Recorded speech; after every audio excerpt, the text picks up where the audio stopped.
طلاب الصف الثالث ثانوي ثالثة ثانوي. فرنساوي شرح وحل تمارين ملخص وكتاب ميرسي. فرنساوي 2025 الوحدة الأولى صفحة 6. طبعا الوحدة الأولى لو كلوب دي سبورتيف كومبرانسيون الفهم. هنا الشكل ده بتاع شكل الكتاب. هنا ده شكل الكتاب. تمام.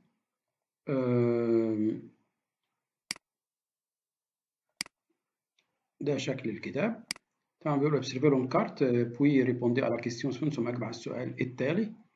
في عندي جو مابيل شارلوت، البنت دي اسمها شارلوت. جي دي 17 سنة. جام بتقول لي بحب، اللي هو الشكل ده، بجام لو بتحب الرياضة وكورير الجري. بتكره ايه؟ جو نام با لانفورماتيك الحاسب الآلي، وبيردر ان ماتش خسارة ماتش. في عندي 3 صور A وB وC. ديت أدوات لبعض الرياضات. في عندي الصورة ان و2 و3. طبعا دي رياضة الرجبي، هنا رياضة لادونس، وهنا عندك الكيت سيرف. هنبدأ من فوق خالص. شوازيسي لا ريبونس كولكت، اختار الإجابة الصحيحة. بيقول لي شارلوت شارلوت عندها كام سنة؟ بص هنا قال لك إيه؟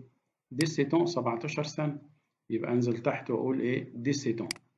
يبقى شارلوت دي سيتون أهيت، أدي الدليل أهوت، دي سيتون اللي هو إيه؟ 17 سنة. دي سيتون. السؤال الثاني بيقول لك شارلوت نامبا ما بتحبش. شارلوت نامبا ما بتحبش ايه؟ لا هنا تكره.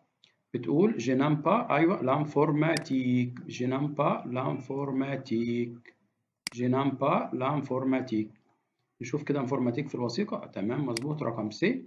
شارلوت نامبا لانفورماتيك. نامبا هنا ما فيش حاجة اس دي.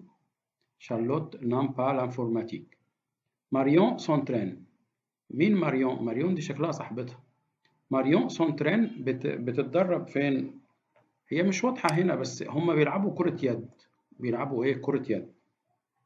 المفروض كاتبها كلمة شارلوت. بيلعبوا كرة يد، والكرة اليد في الجيمناز. مفيش أي دليل هنا في الوثيقة على أي حاجة إن هم بيلعبوا كرة يد أصلا. الجملة دي ما كانش لها إيه؟ لازمة في الجزء ده. يبقى ماريون سونترين بتتدرب في جيمناز. طيب اللي بعده يقول سير لا فوتو دو، الصورة الثانية اهي، الصورة الثانية اهي. بيمارسوا رياضة ايه؟ لا دانس، الرقص. بيمارسوا رياضة لا دانس، الرقص. تمام كده؟ بيمارسوا رياضة الرقص، لا دانس اهي واضحة خالص. طيب بور جوي او رجبي، عشان يلعبوا الرجبي. رجبي اللي هي كرة القدم الأمريكية. رجبي كرة القدم الأمريكية. بيلعبوا بإيه؟ بالون. ادي الصورة دي كرة القدم الأمريكية. بيلعبوا ببالون اهي، اللي هي الصورة دي بالون، اسمها بالون. بور فير لو كيت سيرف. بور فير دي هنا دي كيت سيرف، دي الكيت سيرف. زي لوح ومشدود سواء بمركبة ديت أو بلانش قدامه. بور فير دي كيت سيرف اون فا، بنروح فين؟ على مير، بنروح البحر. ادي البحر اهو. يبقى رياضة الكيت سيرف تمارس في البحر.